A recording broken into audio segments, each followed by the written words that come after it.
নমস্কার সবাইকে, প্রতিমা ভেজ কুকিংয়ে সবাইকে স্বাগতম। আজ আমি তোমাদের সাথে মশলা দিয়ে মুড়ি ভাজা রেসিপি শেয়ার করব। এখানে আমি প্রথমে কিছুটা মুড়ি নিয়েছি আর মুড়িগুলো হাত দিয়ে তুলে দেখাচ্ছি। এই মুড়িগুলো এবার ভেজে নেব। চুলায় প্যান বসিয়ে দিয়েছি। এবার দিয়ে দেব সয়াবিন তেল পরিমাণ মতো। তেলটা একটু গরম হয়ে আসলেই এবার দিয়ে দেব 2টা শুকনো মরিচ। শুকনো মরিচগুলো মাঝখান থেকে ছিঁড়ে দিয়েছি। আর এবার দিয়ে দেব কাঁচামরিচ কুচি। এখানে আমি 4টে কাঁচামরিচ দিয়েছি, আর ঝালটা তোমরা তোমাদের পছন্দ অনুযায়ী দেবে। এবার এই মরিচগুলো হালকা করে একটু ভেজে নিয়েছি।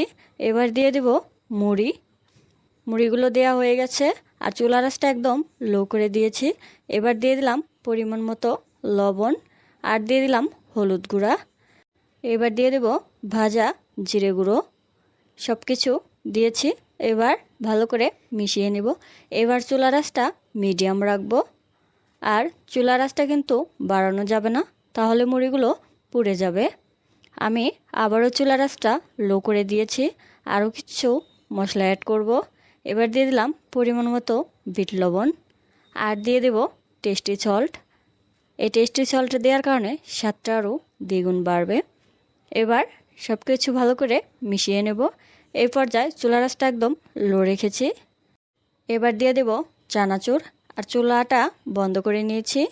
চুলার যে গরম আছে সেই গরমেই এখন মুড়িগুলো অনেকটাই ভাজা হয়ে যাবে। চানাচুর দেওয়া হয়ে গেছে, এবার ভালো করে মিশিয়ে নেব। আর মুড়ি ভাজা হয়ে গেছে।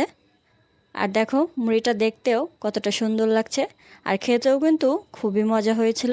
তোমরা একবার বানিয়ে খেয়ে দেখবে। আজকের এই রেসিপিটা তোমাদের কেমন লাগলো অবশ্যই কমেন্ট করে জানাবে। সবাই ভালো থাকবে, সুস্থ থাকবে। নমস্কার।